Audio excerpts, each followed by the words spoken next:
Corona संक्रमितको उचित उपचार हरेक नेपालीलाई खोपको आधार। नमस्कार, यो एभिन्यूज खबरको संकेत हो। तपाई अहिले एभिन्यूज@2 मा हुनुहुन्छ। म प्रभा थापा। प्रारम्भमा मूल खबर। सत्तारूढ कार्यदलको बैठक आज पनि बस्दै सरकारको न्यूनतम साझा कार्यक्रमलाई अन्तिम रूप दिइने।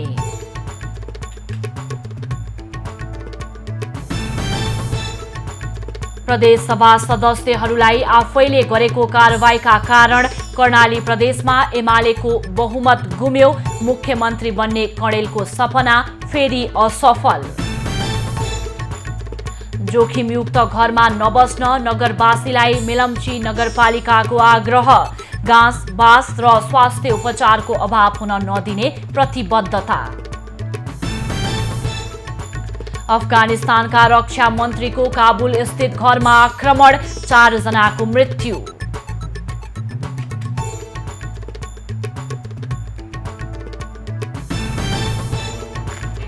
र टोकियो ओलम्पिकमा 32 स्वर्ण सहित चीनको अग्रता कायमै।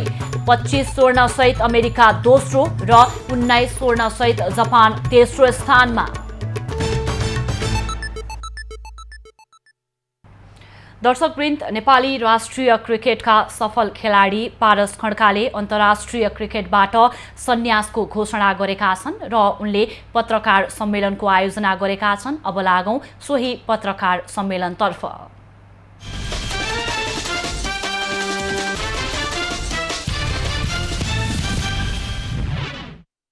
आउँदो रहेछ कि अब के हुने हो, कस्तो हुने हो। बट देन मेरो भिजन र मेरो सोच भनेको चाहिँ जहिले पनि भनौँ न यो खेलमा एउटा इम्प्याक्ट कसरी पार्न सकिन्छ भनेर मैले आफूलाई एउटा इक्जाम्पलको रूपमा प्रस्तुत गर्न कोसिस गरेको हो। त्यो हुँदै भनौँ न एज अ क्रिकेटर मलाई लाग्यो कि मैले पार्न सक्ने इम्प्याक्ट यति नै थियो र अब क्रिकेट छोडिसकेपछि, इन्टरनेसनल क्रिकेट छोडिसकेपछि चाहिँ आगामी दिनमा अब मैले धेरैचोटि भनिसकेको छु, मलाई व्यवस्थापनमा आउनु मन छ। क्रिकेटमा कुनै रोलमा मैले आफूले देखेको छु नेपाल क्रिकेटलाई, र त्यो सब भएको भएर चाहिँ hopefully I can add value अब आगामी दिनमा पनि। किन भन्दा अगेन मान्छेहरूको एक्सपेक्टेसन छ कि अब पारस खड्का नै क्यानमा आउनुपर्छ, पारस खड्काले यो गर्छ, पारस खड्का मात्र आएर भनौँ न पारस खड्काले गर्दा मात्र नेपाल क्रिकेट टिम यहाँ आइपुगेको होइन। म लगायत धेरै खेलाडीहरू छन्, मभन्दा अगाडिको खेलाडीहरू पनि छन् र क्रिकेटको जुन स्टेक होल्डर सबैजना हुनुहुन्छ, सबैजनाको मेहनतले यहाँसम्म आइपुगेको। आगामी दिनमा हामीले यदि क्रिकेटलाई साँच्चीकै व्यवस्थित गर्ने हो भने चाहिँ मेरो एक्सपिरियन्स, मेरो क्रिकेटिङ नलेजलाई चाहिँ मैले भनौँ न एउटा डिरेक्सन दिएर एक ठाउँमा लिएर आएर नेपाललाई यदि मेरो इन्फर्मेसन, मेरो एडभाइस, मेरो क्रिकेटिङ नलेज हेल्प हुन्छ भने त्यो रोल लिनको लागि चाहिँ मैले यो भनौँ न अब नयाँ एउटा बाटो रोजेको छु। जस्तो तपाईँको रिटायरमेन्ट चाहिँ हामीले सेलिब्रेट गर्न पाउँछौँ नि त, कुनै म्याचपछि वा होम ग्राउन्डमा कुनै म्याच भइदियो भने पारसको रिटायरमेन्ट अहिलेको म्याच भन्ने हुन्थ्यो। तपाईँलाई चाहिँ त्यो दिमागमा आएन एउटा म्याच खेल्न मात्र रिटायरमेन्ट लिगौँ, वा तपाईँले त्यो सल्लाह गर्नुभयो? छैन, मलाई कहिले पनि त्यो मनमा थिएन। इनफ्याक्ट मैले धेरै पहिलादेखि भन्दै आएको यदि मैले क्रिकेट छोड्यो भने म यसरी नै छोड्थेँ भनेर होइन। इनफ्याक्ट मैले पनि यो प्रेस कन्फरेन्स पनि यहाँहरूको मायाले गर्दै म आज आएर यहाँहरूलाई भनौँ न मेरो एक्सपिरियन्सहरू, मेरो भनौँ न विदेश क्रिकेटको जुन मेरो क्रिकेटिङ टाइम त्यसको बारे अहिले कुरा भइरहेको छ। त्यसले गर्दा त्यस्तो चाहिँ भनौँ कहिले पनि त्यस्तो फिल भयो।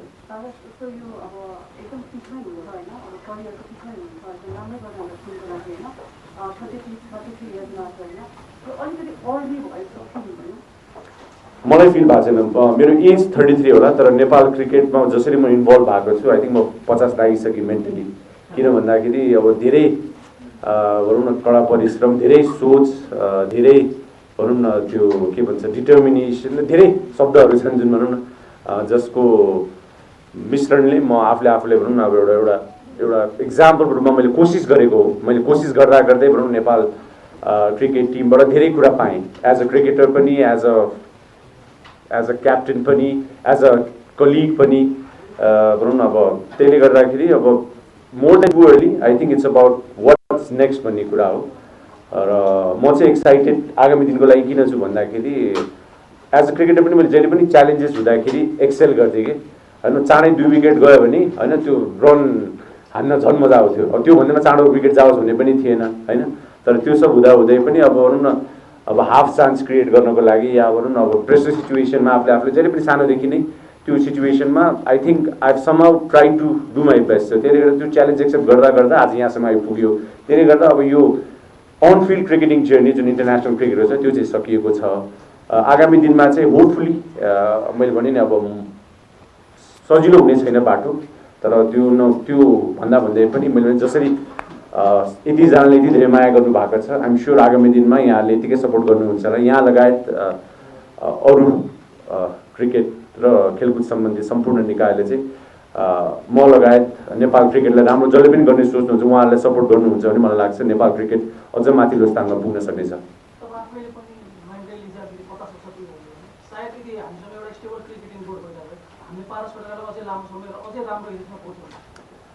यदि नेपालले म बारम्बार भन्छु आफ्नो भनौँ न कलिग्सहरूमा नेपालको यदि इफ 96-97 एसोसिएट राष्ट्र भइसकेपछि 2005मा यदि हामीले ओडिआई स्टेटस म डेब्यू गर्नुभन्दा अगाडि पाइसके भए सायद म टेस्ट क्रिकेट खेल्थेँ कि भन्ने चाहिँ एउटा पर्सनल फिल हुन्छ। बट त्यो भन्दा भन्दै अहिलेको जेनेरेसन हेर्ने हो भने मलाई लाग्छ they are very talented skill wise एउटा त्यो एज ग्रुपमा। किन भन्दा हामी मभन्दा अगाडिको जेनेरेसनहरू हामी टिभी हेर्दै कसैको बलिङ कसैको ब्याटिङ पिक गर्दै भनौँ न हामी खेलेर घरबाट भनौँ न राष्ट्रसम्म रिप्रेजेन्ट गर्ने एउटा क्षमता भयो। अहिलेको प्लेयर्सहरूसँग एक्सपोजर बढी छ, ट्यालेन्ट पनि I think it's of there, but अलिकति क्यारेक्टरमा चाहिँ we have to develop characters.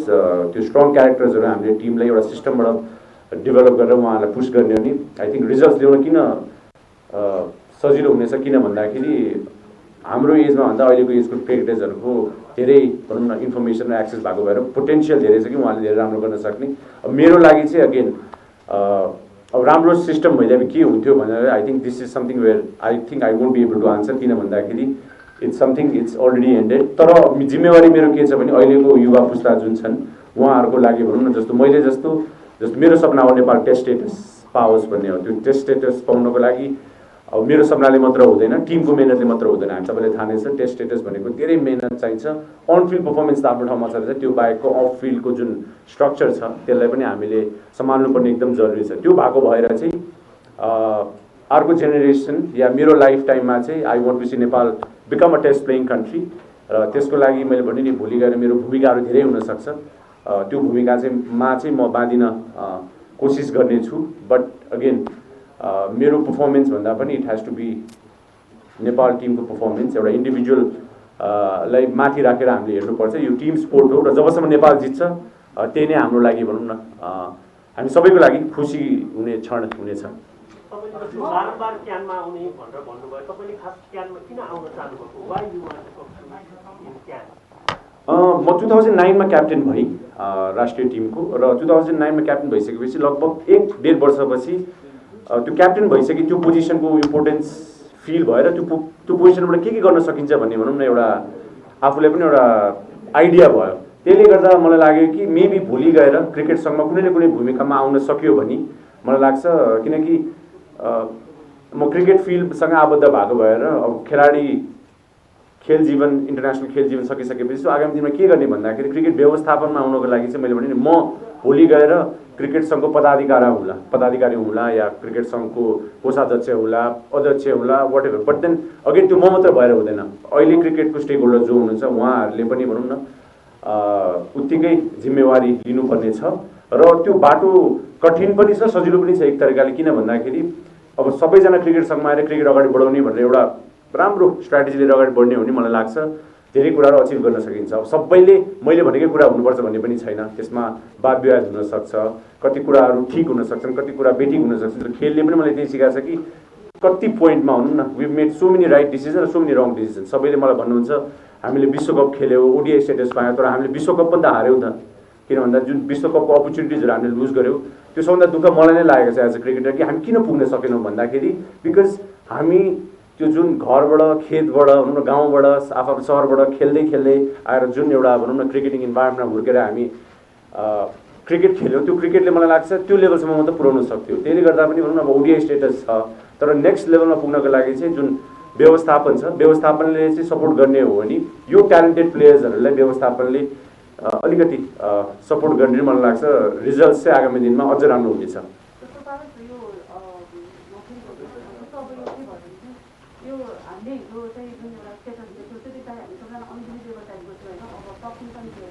अब हामीलाई पनि मान्न अलिकति गाह्रो भइरहेको छ, सामना पनि गाह्रो भइरहेको छ। 12 सालको डिसिजन लिन कतिको गाह्रो भयो अनि प्लस चाहिँ अब क्रिकेट खेल्न सुरु गर्दाखेरि होइन चाहिँ आफूले अचिभ गर्छु भनेको गोलमा चाहिँ आफू कहाँसम्म पुगेको छ? गाह्रो मेन्टली अलिअलि मैले भने नि सोचिरहेको थिएँ। योभन्दा पनि मेबी गाह्रो त्यो खेल्दाखेरि थियो कि गर्नु, त्यो वर्ल्ड क्रिकेट लिग खेल्दाखेरि अब हार्यो भने के हुन्छ भन्ने मलाई याद छ। नामिबियामा जब हामी डिभिजन 2 मा खेलिरहेको थियौँ, म कहिले पनि क्रिकेट ग्राउन्डमा चाहे भनौँ न हामी कतिवटा प्रतियोगिताहरू जित्यौँ, म कहिले पनि कुदेको थिइनँ। त्यो फर्स्ट म्याच चाहिँ नामिबियासँग लास्ट विकेट जित्दाखेरि म ग्राउन्डमा कुदेको थिएँ, किनभने त्यो प्रतियोगिता जानु अगाडि मलाई यति थाहा थियो कि यदि यो प्रतियोगिताबाट हामीले राम्रो गर्न सक्यो भने मेरो त खेल जीवन त्यही प्रतियोगितासँगै सकिन्छ। त्यो बाहेक मेबी जुन ओडिआई स्टेटसको जुन एउटा सपना थियो त्यो पनि सायद त्यसपछि अलिकति गाह्रो हुन्छ कि भन्ने थियो। त्यसले गर्दाखेरि गाह्रो त्यति बेला थियो। यो पर्सनल डिसिजन भनेको मैले भनौँ न अब एज अ क्रिकेटर जुन रेस्पेक्ट पाएको छु त्यही नै मेरो लागि सबभन्दा ठुलो अचिभमेन्ट हो। र त्यो अचिभमेन्टलाई चाहिँ त्यो विश्वासलाई चाहिँ मैले भनौँ न जहिले पनि एज अ क्रिकेटर सबैको सामु आफ्नो पर्फर्मेन्सको थ्रु आफ्नो बोली वचनको थ्रु आफूलाई प्रुभ गर्न खोजेको हो र कोसिस गरेँ। त्यसले गर्दाखेरि मुभिङ फरवर्ड मैले देखेको चाहिँ के हो भने हाम्रो लागि सबैजनाको लागि जिम्मेवारी के छ भने स्पोर्ट्समा चाहिँ स्पेसली हामी रिजल्ट ओरिएन्टेड छौँ एकदमै। रिजल्ट राम्रो भएपछि मात्र कुनै खेल अगाडि बढ्यो या बढेन भन्ने कुरा छ। त्यसलाई चाहिँ भनौँ जुन तरिकाले स्पोर्ट्स मिडिया यति अगाडि बढेको छ अहिले हामीसँग यति धेरै च्यानल्सहरू छन्, सबैजनाले चाहिँ अब मलाई लाग्छ मैले भने नि अस्ति युरो कप हुँदाखेरि सबैको भनौँ न कोपाहरू सबैको मेसी रोनाल्डो स्टेटस थियो। इनफ्याक्ट क्रिकेटै फुटबल मन नपराउने व्यक्तिहरूको पनि भनौँ न स्पोर्ट्स एउटा भनौँ न पर्सनालिटीप्रति उहाँहरू भनेको ग्लोबल स्टार्स हो। तर पनि त मलाई लाग्छ अब वी निड टु रेकग्नाइज हामीभित्रको जुन cricketing football karate taekwondo what जे पनि हुनुहुन्छ त्यो स्टार्सहरूलाई हामीले उहाँहरूलाई चाहिँ अलिकति ग्रुमिङ गर्ने हो भने मलाई लाग्छ we have a lot of potential within ourselves भनेर। त्यसको लागि चाहिँ मिडियाको उत्तिकै इम्पोर्टेन्ट रोल छ र आइम स्योर सरकारले पनि अलिकति खेल क्षेत्रलाई चाहिँ प्राथमिकतामा राख्नै पर्छ। अब खेल भनेर हामी अलिकति सजिलो तरिकाले लिने गर्छौँ, बट देन खेलको एउटा छुट्टै भूमिका छ। आज क्रिकेट भनौँ न एउटा खेल मात्र नभइकन एउटा आइडेन्टिटी बनेको छ हामी सबैजनाको। त्यसले गर्दा त्यो आइडेन्टिटी चाहिँ मलाई लाग्छ अरू विभिन्न क्षेत्रहरूबाट पनि हामीले निकाल्न सक्छौँ। आफ्नो देशलाई रिप्रेजेन्ट गर्ने हो भने देशलाई भनौँ न चिनाउने खालको भनौँ न माध्यमहरू छन् भने सो होपफुली त्यो सब कुरा गर्दा गर्दै अब क्रिकेट को लागि चाहिँ म जहिले पनि भनौँ न राम्रो होस् भनेर लड्ने छु।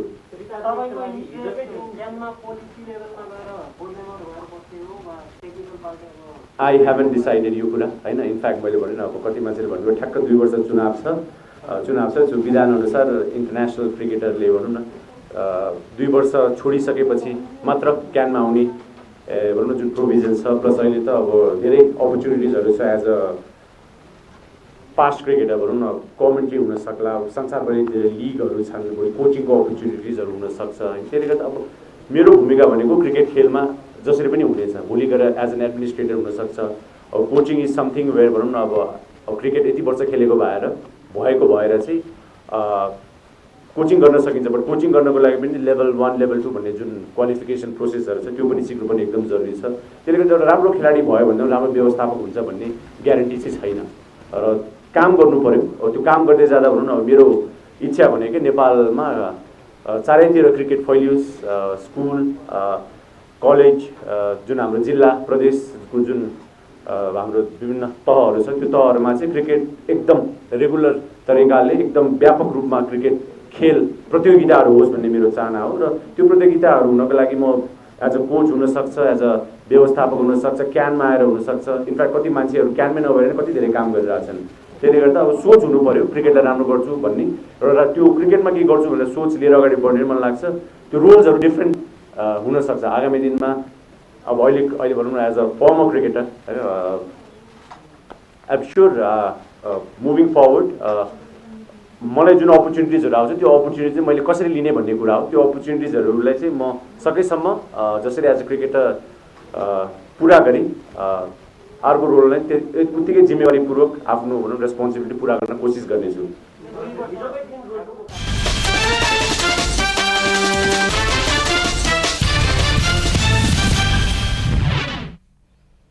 दर्शकवृन्द, नेपाली राष्ट्रिय क्रिकेटका सफल खेलाडी पारस खड्काद्वारा आयोजित पत्रकार सम्मेलनमा थियौँ हामी र आगामी दिनमा खेललाई सहयोग गर्ने प्रतिबद्धता उनले जनाएका छन्। अब बाँकी खबरतर्फ लागौं। सरकारको न्यूनतम साझा कार्यक्रमलाई अन्तिम रूप दिने प्रयासमा जुटेको सत्तापक्षीय कार्यदलको बैठक आज पनि बस्दैछ। बैठक आज बिहान बालुवाटारमा बस्ने र न्यूनतम साझा कार्यक्रमलाई अन्तिम रूप दिने कार्यदलका एक सदस्यले जानकारी दिए। मंगलबार बिहान र बेलुकी 2 पटकसम्म कार्यदलको बैठक बसे पनि अन्तिम टुङ्गो लगाउन भने सकेको थिएन। नेपाली कांग्रेस, माओवादी र जसपाका नेताहरू सम्मिलित कार्यदलले मन्त्री परिषदलाई पूर्णतः मन्त्री छनौट गर्ने मापदण्ड, संवैधानिक तथा राजनीतिक नियुक्ति सम्बन्धी कार्यविधि लगायतका विषयलाई समेटेर न्यूनतम साझा कार्यक्रमको खाका तयार पारेको छ। कार्यदलले अन्तिम प्रतिवेदन शीर्ष नेताहरूलाई बुझाएपछि मन्त्री परिषदलाई पूर्णता दिने तयारी नेताहरूको छ। सत्ता गठबन्धनका नेताहरूले सरकारलाई सघाउने उद्देश्यले नेपाली कांग्रेसका महामन्त्री पूर्णबहादुर खड्काको नेतृत्वमा कार्यदल गठन गरेका छन्। कार्यदलमा कांग्रेसको तर्फबाट खड्कासँगै मिनेन्द्र रिजाल र रमेश लेखक, माओवादी केन्द्रबाट वर्षमान पुन र देव गुरुङ तथा जसपाबाट राजेन्द्र श्रेष्ठ र महेन्द्र राय यादव लगायतका नेताहरू रहेका छन्। एमाले माधव नेपाल पक्षीय केन्द्रीय कमिटी बैठक भोलिसम्मका लागि स्थगित भएको छ। बैठक आज बिहान 11 बजेका लागि आह्वान गरिएको थियो। केन्द्रीय सदस्य कल्याणी कुमारी खड्काले केही सदस्यहरू उपत्यका बाहिर रहेकाले आजको बैठक भोलिसम्मलाई स्थगित गरिएको जानकारी दिएकी छन्। पार्टीभित्रको विवादबारे महत्त्वपूर्ण सुझाव लिन नेपालले आफू पक्षीय केन्द्रीय कमिटी सदस्यहरूको बैठक बोलाएका हुन्। स्थायी कमिटीमा पटक पटक छलफल गरे पनि स्पष्ट सुझाव पाउन नसकेपछि नेपालले केन्द्रीय कमिटी सदस्यहरूको समेत सुझाव लिएर अगाडि बढ्ने सोच बनाएका हुन्। अध्यक्ष केपी ओलीसँग सहकार्य गरेर पार्टीमै फर्कने या नयाँ पार्टी गठन गर्ने भन्नेमा नेपाल समूहमै मतभेद छ। विशेष गरी कार्यदलमा रहेर 10 बुँदे सहमति गरेका नेपाल पक्षका नेताहरू विभाजनमा जान नहुने र ओलीसँग सहमति गर्नुपर्ने पक्षमा छन्। तर शेरबहादुर देउवालाई विश्वासको मत दिँदा नेता नेपाललाई साथ दिएका नेता तथा सांसदहरू भने ओलीसँग झुक्न नहुने अडानमा छन्। आफ्नै समूहबीच देखिएको यो विभाजनका कारण नेता नेपाललाई आन्तरिक समस्या मिलाउन सकस भइरहेको छ। नेकपा एमालेका 4 प्रदेशसभा सदस्यलाई पार्टीले पदमुक्त गरेको निर्णय सर्वोच्च अदालतले सदर गरेपछि कर्णाली प्रदेशमा एमालेको एकल बहुमत गुमेको छ। यो सँगै सरकारको नेतृत्व गर्ने कसरतमा जुटेका एमाले नेता एमलाल कणेलको मुख्यमन्त्री बन्ने बारम्बारको प्रयास फेरि असफल भएको छ। आफैले गरेको कारबाही अदालतबाट सदर भएपछि कणेलको मुख्यमन्त्री बन्ने सपना यसपटक पनि तुहिएको हो। एकल सरकार गठन गर्ने प्रयास विफल हुने निश्चित जस्तै भएपछि कर्णाली प्रदेशमा एमाले प्रमुख प्रतिपक्षी दल बन्न पुगेको बताइएको छ। यता मुख्यमन्त्री महेन्द्र बहादुर शाहीको पद बाँकी कार्यकालका लागि सुनिश्चित बनेको छ। गत जेठ 27 गते सर्वोच्च अदालतले एमाले संसदीय दलको सदस्यका रूपमा पुनर्बहाली गर्न अन्तरिम आदेश दिएको थियो। सोमबार प्रधान न्यायाधीश चोलेन्द्र शमशेर जवरा र न्यायाधीश प्रकाश ढुङ्गानाको इजलासले पार्टीले कारबाही गरेका प्रदेशसभा सदस्यहरूलाई पदमुक्त गर्ने निर्णय सदर गरेको थियो। पार्टी निर्णय विपरीत गत वैशाख 3 गते नेकपा माओवादी केन्द्रका नेता महेन्द्र बहादुर शाहीलाई मुख्यमन्त्रीमा विश्वासको मत दिएपछि एमालेले प्रकाश ज्वाला, अमर बहादुर थापा, कुर्मराज शाही र नन्दसिंह बुढालाई प्रदेशसभा सदस्यबाट पदमुक्त गरेको थियो। पार्टीको उक्त निर्णय विरुद्ध उनीहरू सर्वोच्च अदालत पुगेका थिए। सर्वोच्चले यसअघि जारी अन्तरिम आदेश बदर गरेपछि प्रदेशसभामा दलीय संख्यामा पनि फेरबदल भएको छ। 39 सदस्यीय कर्णाली प्रदेशसभा 35 सदस्यमा झरेको छ भने 20 सदस्य रहेको एमाले सभामुख सहित 16 सदस्यमा खुम्चिएको छ।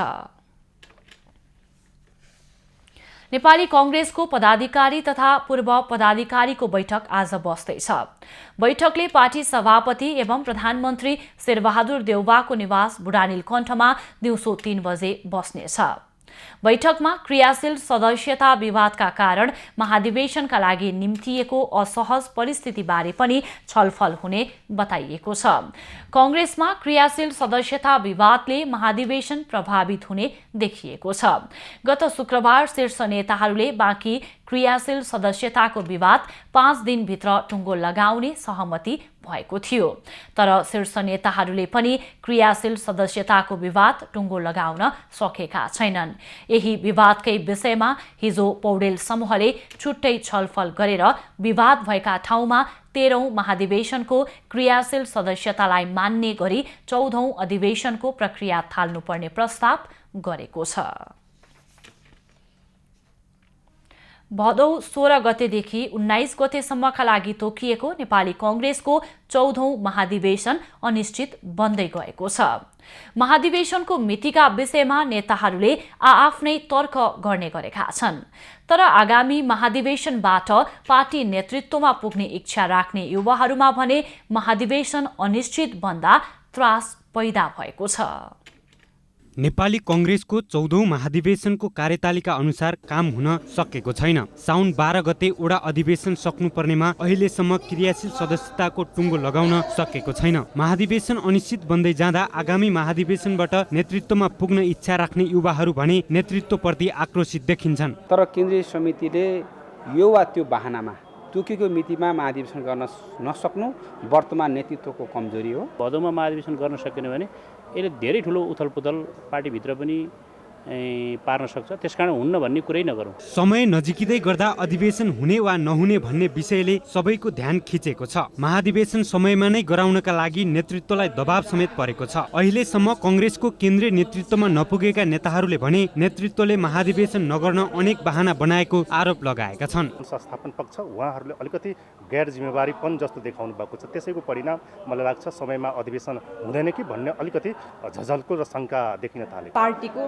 अधिवेशन सुनिश्चित हुनु पर्यो। सबै विवादहरू मिलाएर छिटोभन्दा छिटो अधिवेशन हुनु पर्यो। महाधिवेशन नभए नेपाली कांग्रेसको वैधानिकतामाथि नै प्रश्न उठ्ने भन्दै यदि समयमै महाधिवेशन नभए आफूहरूले रिले अनसनदेखि लिएर नेतृत्व विरुद्ध विरोधका कार्यक्रम गर्ने चेतावनी पनि कांग्रेसको पछिल्लो पुस्ताका नेताहरूले दिएका छन्। समयमै केन्द्रीय नेतृत्वले मानिस गर्न चाहेन भने हामी साथ दबाव सहितको आमरण अनसन बस्न तयार छौं। नेपाली कांग्रेसको 14औं महाधिवेशन संवैधानिक व्यवस्था अनुरूप भदौ 23 गते अनिवार्य गर्नुपर्ने हुन्छ। अन्यथा पार्टीको वैधानिकतामाथि नै आँच आउने निश्चित छ। क्यामेरामा सरोज पौडेलका साथ शीतल रिजाल, काठमाडौँ। दर्शकवृन्द, राष्ट्रिय सभाको बैठक जारी रहेको छ र समसामयिक विषयमा राष्ट्रिय सभाका सदस्यहरूले आफ्नो धारणा राखिराखेका छन्। अब लागौं सोहीतर्फ।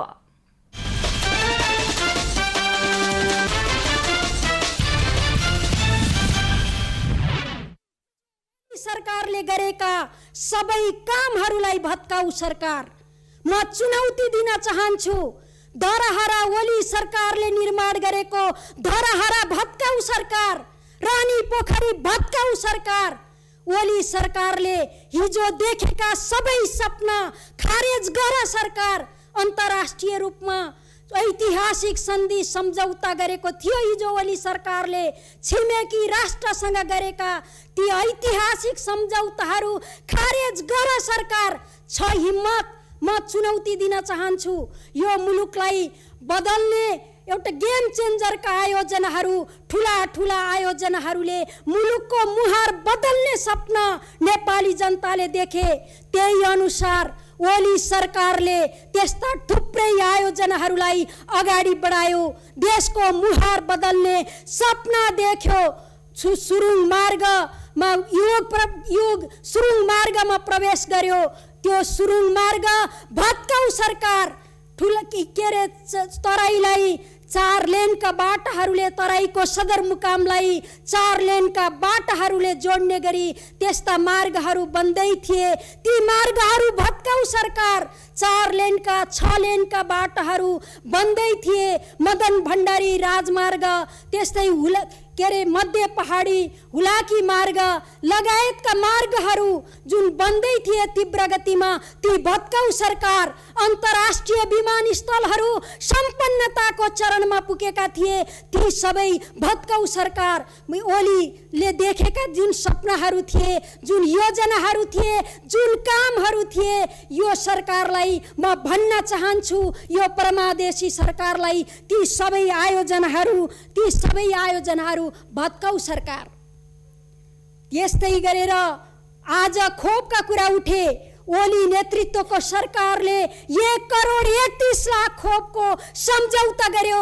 त्यही खोपहरू आज आउँदैछ, त्यही खोपहरू कति आए, तर त्यो खोपलाई व्यवस्थित रूपमा वितरण गरेको छैन, व्यवस्थित रूपमा वितरण लगाइएको छैन।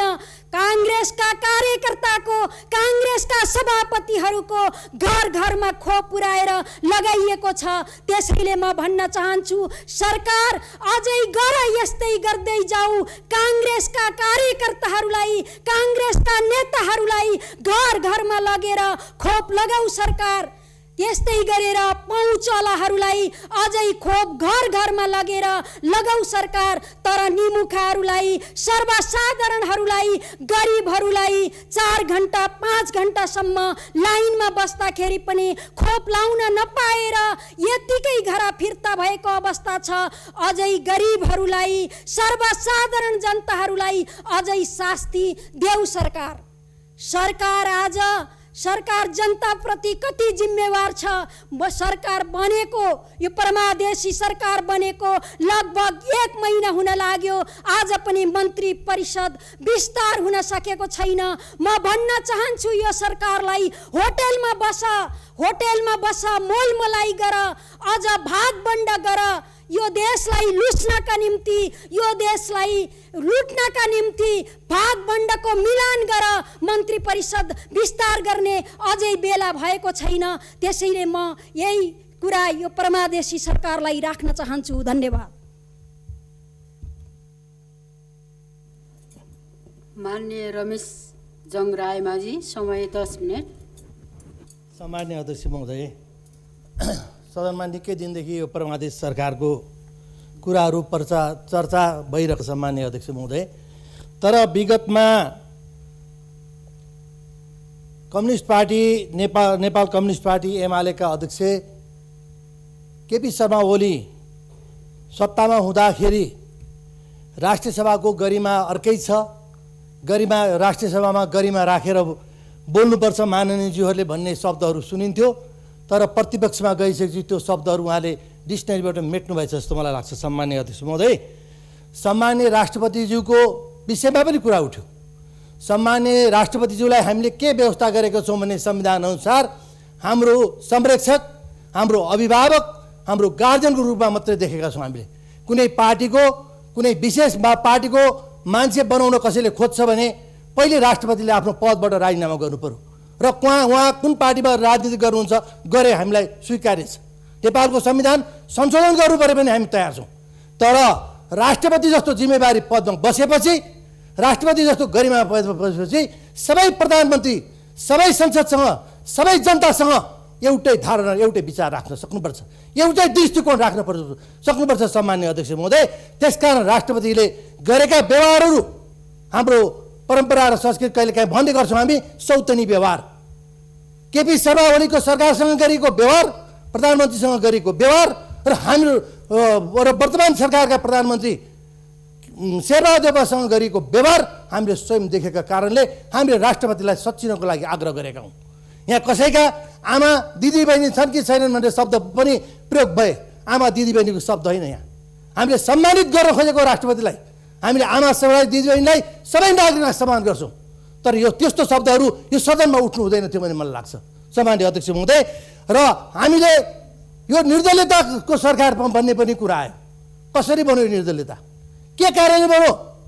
के आधारबाट बन्यो? सम्माननीय अध्यक्ष भन्दा प्रतिनिधि सभामा बहुमतको सरकार, नेपाल कम्युनिस्ट पार्टी एमालेको टिकट लिएर निर्वाचन जितेर आएका मान्छे आफ्ना कार्यकर्ता, आफ्ना नेताहरूलाई आफ्नो सरकार, केपी शर्मा ओलीको सरकारको पक्षमा मत गराउन नसक्ने, अनि तिनलाई अनुशासनको कारबाही नगर्ने, अनि संसदमा सभामुखलाई लेखेर नदिने अनि निर्दलीयको सरकार भयो भन्ने यति निर्दलीयता शब्द प्रयोग गरेर मिल्छ सम्माननीय अध्यक्ष महोदय? किनभने यो सरकार, यो केपी शर्मा ओलीको योभन्दा अगाडिको सरकार, केपी शर्मा ओलीको सरकारले आफूले विश्वास लिँदाखेरि को मत लिँदाखेरि जुन प्राप्त गर्नुपर्ने मत थियो त्यो मत प्राप्त गर्न नसकेका जसले उपस्थिति भएर आफ्नो हुइप उल्लङ्घन गर्यो त्यसलाई कारबाही गर्नु पर्दैन? माओवादीले आफ्नो सांसदलाई कारबाही गर्यो, राष्ट्रिय सभामा 2टा माननीयहरू कारबाहीमा पर्नुभयो र त्यहाँ निर्वाचनबाट अर्को मान्यहरू आइसक्नु सोधभरमा भइसक्यो। त्यहाँ मान्यज्यूहरूको आफ्नो के अरे सरकारको पक्षमा नउभिँदाखेरि केही नगर्ने, अनि त्यहाँबाट संसद विघटन गर्ने।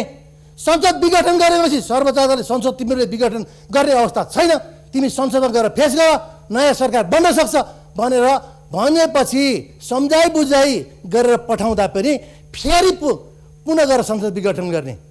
अनि पुनः संसद विघटन गरेको पछि सम्झाउँदा बुझाउँदा फकाउँदा गर, आफ्नो काम गर है, आफ्नो कार्य गर है भनिराख्दाखेरि त्यो सरकारलाई नमानेपछि सर्वोच्चले सिस्नो पानी लागेको हो। सम्माननीय अध्यक्ष महोदय, सस्तो पानी लाउनु जरुरी थियो र अहिले सिस्नो पानी लागेको। सिस्नो पानीको आधारमा जो मान्छेले 165 जना सांसदहरूले जसले मतदान गरे, के नेकपा एमालेको केपी शर्मा ओलीको नाममा मत मागेको थियो, प्रधानमन्त्रीको नाममा मत मागेको थियो। हरेक सांसद आफै निर्वाचित भएर आएका थिए, पार्टीको टिकट लिएर गएका थिए, तर आफै निर्वाचित। ती सांसदहरूलाई संसदलाई पुनर्बहाली गरेपछि तिनलाई मत हाल्ने यो आफ्नो कार्यकर्ता आफ्ना सांसदलाई कारबाही गर्न नसक्ने पार्टी अनि सर्वोच्चले आदेश गरेर के उल्लङ्घन गर्यो?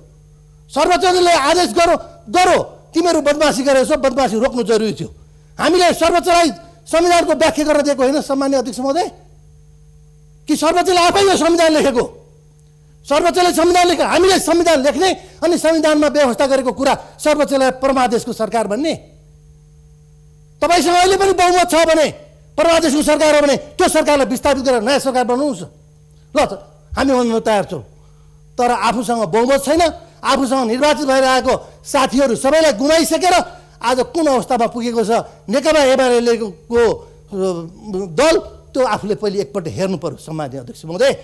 त्यसकारण म सरकारले जुन तदारुकका साथ गर्नुपर्ने काम, सरकारको विस्तार गर्नुपर्ने काम यो ढिलो भएको छ, यो गर्नुपर्छ भनेर म पनि यो सदन मार्फत कुरा राख्न चाहन्छु। र वैदेशिक रोजगार हाम्रो सबभन्दा महत्त्वपूर्ण चिज हो।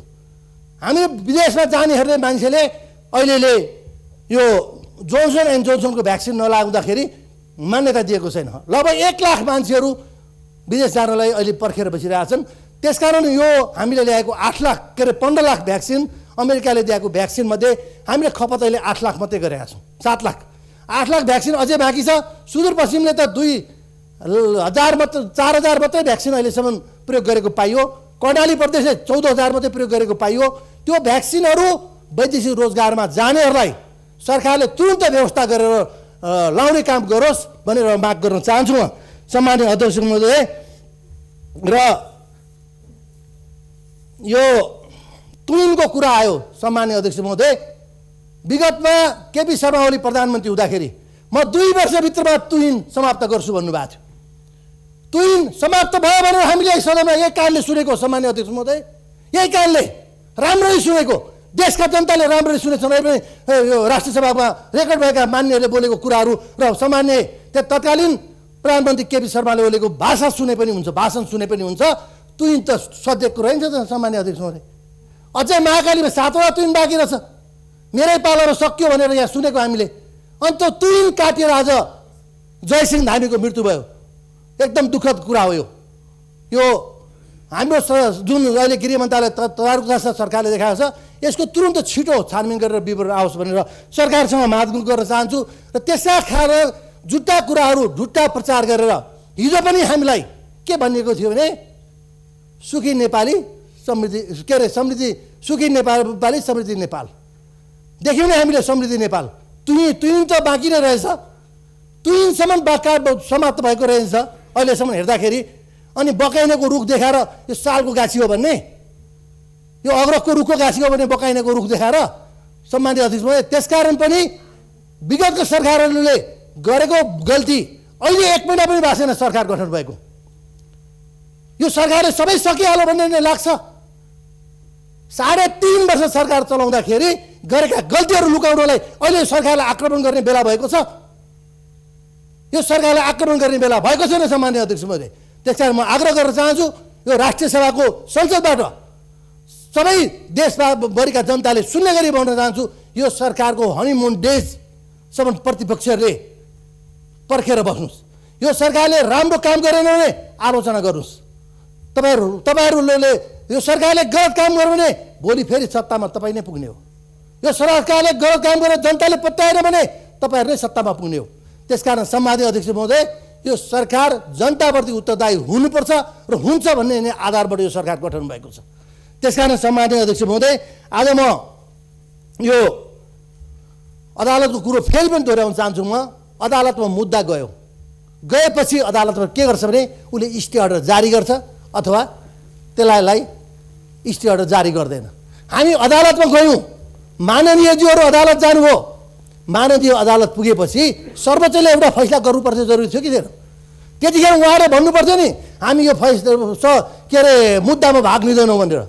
किन नबढेको त्यतिखेर मुद्दामा भाग लिन आफ्नो पक्षमा निर्णय भयो भने त्यो जनादेशको सरकार हुने, अनि आफ्नो विरुद्धमा निर्णय भयो भने सुप्रिम कोर्टबाट सर्वोच्च अदालतबाट निर्णय भयो भने त्यो चाहिँ परमादेशको सरकार हुन्छ।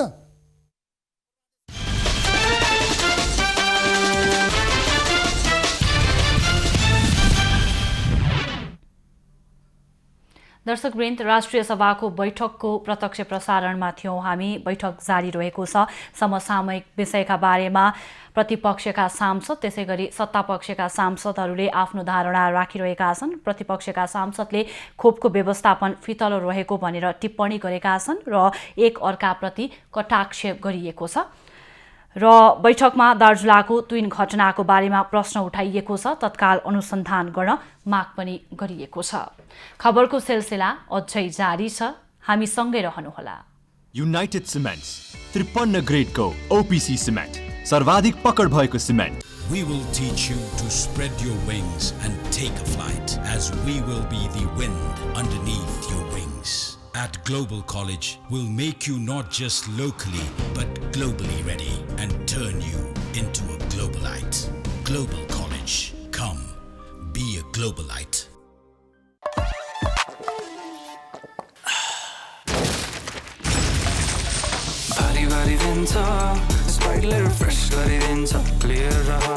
शिवम सिमेन्ट, भरोसा अटुट सम्बन्धको।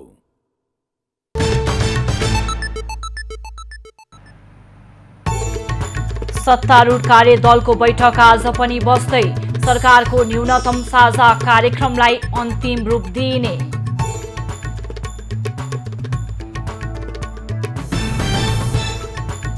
प्रदेशसभा सदस्यहरूलाई आफैले गरेको कारबाहीका कारण कर्णाली प्रदेशमा एमालेको बहुमत गुम्यो। मुख्यमन्त्री बन्ने कणेलको सपना फेरि असफल। जोखिमयुक्त घरमा नबस्न नगरवासीलाई मेलम्ची नगरपालिकाको आग्रह। घाँस, बास र स्वास्थ्य उपचारको अभाव हुन नदिने प्रतिबद्धता। अफगानिस्तानका रक्षा मन्त्रीको काबुल स्थित घरमा आक्रमण, 4 जनाको मृत्यु।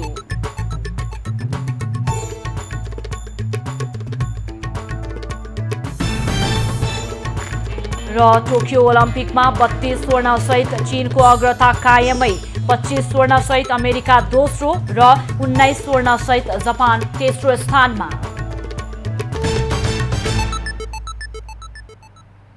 अब बाँकी खबर। मेलम्ची नगरपालिकाले जोखिमयुक्त घरमा नबस्न नगरवासीलाई आग्रह गरेको छ। पहिरो गएको मुहान क्षेत्रबाट अझै पनि पहिरो आउने सम्भावना रहेको र वर्षातको समय भएकाले मेलम्चीको तल्लो बजारका घरहरू सफा गर्ने काम थालिएकाले जोखिमका हिसाबले उपयुक्त नभएको नगरपालिकाको भनाइ छ। नगर प्रमुख डम्बर अर्यालले जारी गरेको एक अपिलमा वर्षातको समयमा अति उच्च जोखिममा रहेको स्थानहरूमा घर सफा गर्ने, मर्मत गर्ने र पुनः सोही घरमा बस्ने गरी जोखिमयुक्त कार्य भइरहेको तर्फ ध्यानाकर्षण भएको भन्दै त्यस्तो काममा नलाग्न भनिएको छ। भित्रका तालामाराङदेखि ढाडखोला किनारमा रहेका बस्तीहरूको संरक्षण गर्नेदेखि बाढी प्रभावितलाई आवास निर्माणका लागि आवश्यक पहल गरिरहेको भन्दै बाढी प्रभावित नागरिकको घाँस बास र स्वास्थ्य उपचारको अभाव हुन नदिने नगरपालिकाले जनाएको छ। गत असार 1 गतेदेखि नै नगरपालिकाको सबै संयन्त्र प्रयोग गरी नदी नियन्त्रणदेखि बस्ती जोगाउनसम्म अथक प्रयास गरेको नगरपालिकाद्वारा जारी अपिलमा भनिएको छ। तत्कालका लागि सामूहिक रूपमा वासस्थानको व्यवस्था गरेको नगरपालिकाले 15 दिनसम्म इन्द्रेश्वरी माध्यमिक विद्यालयमा प्रभावितहरूलाई वासको व्यवस्था गरेको बताएको छ। धरान स्थित बीपी कोइराला स्वास्थ्य विज्ञान प्रतिष्ठानका 4 जना पदाधिकारीलाई हटाउन सरकार सहमत भएपछि 2 महिनादेखि जारी आन्दोलन टुङ्गिएको छ। बुधबार स्वास्थ्य तथा जनसङ्ख्या मन्त्रालयका अधिकारी र बीपी कोइराला स्वास्थ्य प्रतिष्ठान धरान शुद्धिकरण अभियान 2078 संयुक्त सङ्घर्ष समितिबीच भएको वार्तामा सहमति जुटेको हो। बीपी कोइराला स्वास्थ्य विज्ञान प्रतिष्ठान ऐन 2049 को दफा 11 अनुसार प्रतिष्ठानका 4 जना पदाधिकारीलाई हटाउने सहमति भएको छ। वार्तामा मन्त्रालयका तर्फबाट प्रवक्ता डाक्टर कृष्ण पौडेल सहित अन्य कर्मचारी र सङ्घर्ष समितिको तर्फबाट डाक्टर एसपी रिमाल सहित अन्य चिकित्सकहरू सहभागी भएका थिए। प्रतिष्ठानमा पदाधिकारी मापदण्ड सहितको कार्यविधि बनाई नियुक्ति गर्नुपर्नेछ। दुई पक्षबीच प्रतिष्ठानसँग सम्बन्धित अख्तियार लगायतका निकायमा विचाराधीन उजुरी तथा मुद्दाहरूको कारबाही प्रक्रियाको अवस्था बुझी शीघ्र कार्य फर्स्योडका लागि मन्त्रालयमा तोकिएको महाशाखाले समन्वय र सहजीकरण गर्ने, प्रतिष्ठानमा भएका अनियमितता व्यथितिहरूको विषयमा छानबिन गर्न अब बस्ने सञ्चालक परिषदले संयुक्त सङ्घर्ष समितिको समेत प्रतिनिधित्व हुने गरी अधिकार सम्पन्न उच्च स्तरीय आयोग बनाउने लगायतका 6 बुँदे सहमति भएको छ। काठमाडौँको टेकु स्थित पचली भैरव मन्दिर परिसरमा पार्टी पुनर्निर्माणको काम सुरु गरिएको छ। काठमाडौँ महानगरपालिकाका प्रमुख विद्यासुन्दर शाक्यले बुधबार बिहान सो पार्टीको पुनर्निर्माण कार्यको शिलान्यास गरेका हुन्। महानगरपालिकाको सम्पदा संरक्षणमा स्थानीय सरकार, प्रदेश सरकार, सङ्घीय सरकार र गुठीहरूको भूमिका पनि महत्त्वपूर्ण रहेको प्रमुख शाक्यले स्मरण गराए। र सम्पदालाई संरक्षण गर्ने र संरक्षणलाई परिवर्तन गर्ने र पर्यटनसँग जोड्ने अभियान हामीले सञ्चालन गरेका थियौँ। त्यही अनुसार विभिन्न ठाउँमा काठमाडौँ महानगरको यहाँ भन्ने छैन 32 वडाभित्र रहेका सम्पूर्ण सम्पदाहरूको पुनर्निर्माण अभियानलाई हामीले अगाडि बढिरहेका छौँ। 2079 साल जेठ मसान्तसम्म निर्माण सम्पन्न हुने गरी शिलान्यास गरिएको सो पार्टीको निर्माण कार्यको जिम्मेवारी नमोबुद्ध बिल्डर्स प्रणालीलाई दिइएको छ। सो पार्टी निर्माणको अनुमानित लागत 89,55,000 रहेको छ। मेयर शाक्यले काठमाडौँ महानगरपालिकाभित्र विश्व सम्पदा सूचीमा सूचीकृत 4 वटा विश्व सम्पदा रहेको उल्लेख गर्दै त्यसको संरक्षणमा ध्यान केन्द्रित गर्न सम्बन्धित सबै पक्षलाई आह्वान पनि गरेका छन्। कृषि तथा पशुपक्षी विकास मन्त्रालयले वर्षेनी करोडौँको अनुदान किसानलाई वितरण गर्ने गर्दछ। तर मन्त्रालयको गलत नीतिका कारण वास्तविक किसानहरूले भने अनुदान पाउन सकेका छैनन्। अनुदानका लागि मन्त्रालयले तय गरेका शर्त पूरा गर्न नसक्दा वास्तविक किसान अनुदानबाट वञ्चित हुने गरेका छन्। कृषि तथा पशुपक्षी विकास मन्त्रालयले अहिले 117 वटा कृषिसँग सम्बन्धित व्यवसायमा अनुदान दिने गरी व्यवस्था गरेको छ। यस्तो अनुदान कृषि क्षेत्रमा व्यवसाय सुरुवातदेखि व्यवसाय विस्तारसम्मका लागि दिने गरिएको छ। तर वास्तविक किसानलाई यस्ता कार्यक्रमहरू पनि हुन्छन् भन्ने जानकारी सम्म पनि हुँदैन। सरकारले भनौँ न कृषिमा प्रयोग हुने औजारहरूदेखि लिएर सरसामानहरू त्यसमा सहुलियत दिएर अलिकति त्यसमा चाहिँ सकेसम्म सरकारले अनुदान दिएर सहुलियत दियो भने अलिक किसानले चाहिँ सस्तोमा पाउँछ र किसानले उत्पादन गरेको सामान बिक्री गर्दाखेरिको जुन चाहिँ ग्याप छ त्यो चाहिँ अलिकति कम हुन्छ। सामान्यतया किसान भन्नासाथ साँझ बिहान खेतमा काम गरेर आफ्नै खेतीको उत्पादनमा निर्भर हुने व्यक्तिलाई बुझ्ने गरिन्छ। अनुदान वितरणको लक्ष्य यस्तै किसानको उत्पादन बढाउन पनि हो। विडम्बना, सरकारका विभिन्न अनुदानहरू यस्ता किसानले प्राप्त गरेका छैनन्। अनुदान प्राप्त गर्न कृषि फर्म दर्ता गर्नुपर्ने हुन्छ, तर वास्तविक किसान त फर्म दर्ता गर्ने विधि र प्रक्रियाबारे समेत जानकार छैनन्। तर कृषि मन्त्रालयका पदाधिकारी भने किसानहरूले अनुदानका लागि मन्त्रालयले तय गरेका शर्त पूरा गर्नै पर्ने तर्क गर्दछन्। अनुदान कसरी दिने, कति दिने, एकरूपता कायम गर्ने, अनुदान किन दिने भन्ने कुराहरूको व्याख्या, यसको स्पष्टता र अनुदान दिँदाको दुरुपयोग हुन नसकोस् भन्ने यसको मेकानिजम, यस्तो कुराहरूको निर्देशिका तयार गरेर क्याबिनेटबाट स्वीकृत भइरहेको छ। कृषि मन्त्रालयले पछिल्लो समय व्यवसायलाई मात्र अनुदान दिने गरी कार्यविधि बनाएको छ।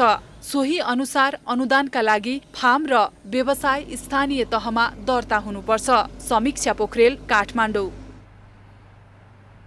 जग्गाको नाप नक्साको कार्य सुरु भएपछि कैलालीको धनगढी उपमहानगरपालिकाका नागरिक खुसी भएका छन्।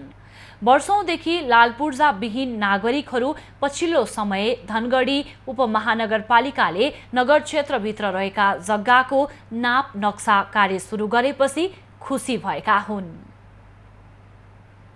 भूमिहीन दलित सुकुम्बासी आयोगसँग समन्वय गर्दै धनगढी उपमहानगरपालिकाले वार्ड नम्बर 9बाट नाप नक्सा कार्य सुरु गरेको हो। वर्षौंदेखि लालपूर्जा विहीन नागरिकहरूमा लालपूर्जा प्राप्त हुने आशा पलाएको छ। आधा लुम्बरी जग्गा छ यतातिर, आधा भन्दा पनि बढी ऐलानी जग्गा छ अहिलेसम्मको यो।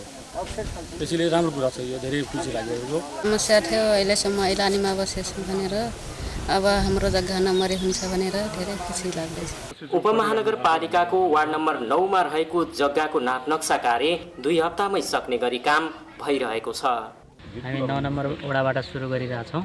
अब 9 नम्बर वडाको काम लगभग हामी 15-16 दिनमा सिद्ध्याउँछौँ यो नापेर। वडामा हालसम्म करिब 465 जना अव्यवस्थित बसोबास गर्ने नागरिकहरू रहेको र 75 जना बढी सुकुम्बासीले जग्गा नाप नक्साको लागि वडामा निवेदन दिएको वडा कार्यालयले जनाएको छ। जग्गाको ऐलानी प्रति सरकारी जग्गा यी तपाईँको सुकुम्बासी भूमिहीन दलित यी के कति छन् भनेर यसको लागत सङ्कलन गर्ने कार्य पहिलो चरणमा गर्यौँ। यो वर्षभित्र नै सबै वडामा लालपूर्जा वितरण गर्ने तयारीका साथ धनगढी उपमहानगरपालिकाले काम गरिरहेको छ। लालपूर्जा पनि दिँदै जाने र अन्य वडामा पनि हामी बढ्दै जाने प्रक्रियामा छौँ। हामी सम्भवतः सबै कुरा मिल्यो र सङ्घीय सरकारले यसलाई तदुक्ताका साथ अगाडि बढायो भने हामी सम्भवतः यो वर्षभित्र सबै वडामा हामी लालपूर्जा वितरण गर्न सक्ने अवस्थामा रहन्छौँ। सरकार परिवर्तनसँगै भूमि सम्बन्धी समस्या समाधानका लागि बनेका आयोगहरू खारेजी हुँदा नागरिकहरू वर्षौंदेखि लालपूर्जा विहीन छन्। अझै पनि भूमिहीनहरू लालपूर्जा पाइन्छ भन्नेमा ढुक्क भने छैनन्। पवन भण्डारी, धनगढी। प्रतिनिधि सभाको बैठकमा दार्चुलामा ट्विन तर्ने क्रममा बेपत्ता भएका जयसिंह धामीको विषयलाई लिएर सरकारको चर्को आलोचना भएको छ। बैठकमा विपक्षी एमालेका सांसद मात्रै नभई सत्तारूढ सांसदहरू पनि दार्चुला घटनालाई लिएर सरकारको आलोचनामा उत्रिएका छन्। प्रतिनिधि सभाको मंगलबारको बैठकमा प्रतिपक्षी दल एमालेका सांसदहरूले यस घटनालाई लिएर सरकार निरीह रूपमा प्रस्तुत भएको आरोप लगाए। उनीहरूले सो घटनाको छानबिनका लागि संसदीय समिति बनाउन माग गरे भने भारतीय सरकारसँग औपचारिक विरोध जनाउन सरकारको ध्यानाकर्षण गराए। सरकारले अविलम्ब भारत सरकार समक्ष औपचारिक विरोध जनाओस्, दोषी एसएसबीलाई मानव हत्या गरेको अभियोगमा कारवाही होस् र मृतकका परिवारलाई क्षतिपूर्तिको तत्काल घोषणा गर्न समेत माग गर्दछौँ। त्यति मात्र होइन, नेपाली कांग्रेसका सांसदहरूले पनि दार्चुला घटनामा भारतीय पक्षको संलग्नता बारेमा प्रश्न पार्न गृह मन्त्रीको ध्यानाकर्षण गराए। हाम्रो छानबिन समितिले सत्य तथ्य पत्ता लगाएर यो लिएर आउँछ भन्ने कुराको विश्वास मान्य गृहमन्त्रीज्यूले हामीलाई कसरी दिलाउनुहुन्छ? सीमामा विवाद हुँदाखेरि दुवै पक्षको संयुक्त कमिटी बनाएर खोज तलास गरिन्छ, छानबिन गरिन्छ, अनुसन्धान गरिन्छ। गृहमन्त्री बालकृष्ण खाँडले सो घटनाको सत्य तथ्य छानबिन गरी सार्वजनिक गर्न सरकारले तत्काल छानबिन समिति गठन गरेको भन्दै समितिले सत्य तथ्य सहितको प्रतिवेदन बाहिर नल्याउँदासम्म सरकारले थप केही पनि बोल्न नमिल्ने बताए। नेपाल सरकारले जे तथ्य हो त्यही नै सार्वजनिक गर्नेछ र त्यो तथ्यका लागि नेपाल सरकारले पूर्ण रूपमा अडान लिनेछ। गृहमन्त्री खाँडको सो जवाफपछि एमाले सांसदहरूले घटनामा भारतीय सीमा सुरक्षा बलको संलग्नता रहेको बारे स्पष्ट पार्न गृहमन्त्रीसँग माग गरे। वास्तवमा हामी हाम्रो स्वाभिमान माथि लान सक्दैनौँ, अपराधीहरूलाई कारबाही हुनुपर्दछ, त्यसबारे मन्त्रीजी के बोल्नुहुन्छ? जयसिंह धामीको मृत्यु भइसकेको हो अथवा उहाँको खोजी कार्य गरेको टोलीले अन्तिम रिपोर्ट नदिँदै किन यो घोषणा गरेको छ? गृहमन्त्री खाँडले सो घटनालाई लिएर सरकारले भारतसँग कुनै कूटनीतिक पहल गरेको जानकारी दिएनन्। उनले बरु जिल्ला प्रशासन कार्यालय दार्चुलाबाट भारतीय पक्षमा पत्रचार भएको भनेर बताए।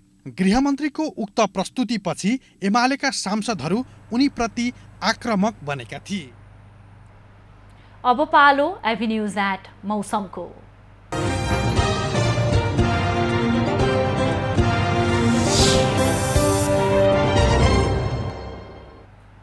यति बेला देशका अधिकांश भूभागमा सामान्यदेखि पूर्ण बदली रही प्रदेश 1, 2, बागमती, गण्डकी र लुम्बिनीका केही जिल्लामा हल्कादेखि मध्यम वर्षा भइरहेको छ।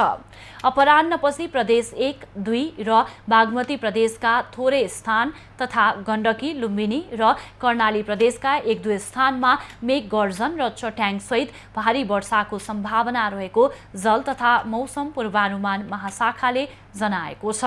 काठमाडौँ उपत्यकाको आजको अधिकतम तापक्रम 30 डिग्री सेल्सियस र न्यूनतम तापक्रम 21 डिग्री सेल्सियस बीच रहने अनुमान गरिएको छ। आज सूर्योदय बिहान 5:29 भयो भने सूर्यास्त साँझ 6:51 हुनेछ। आज देशभरको मौसम कस्तो रहला त? हेरौं देशका विभिन्न स्थानको अनुमानित मौसमी अवस्था।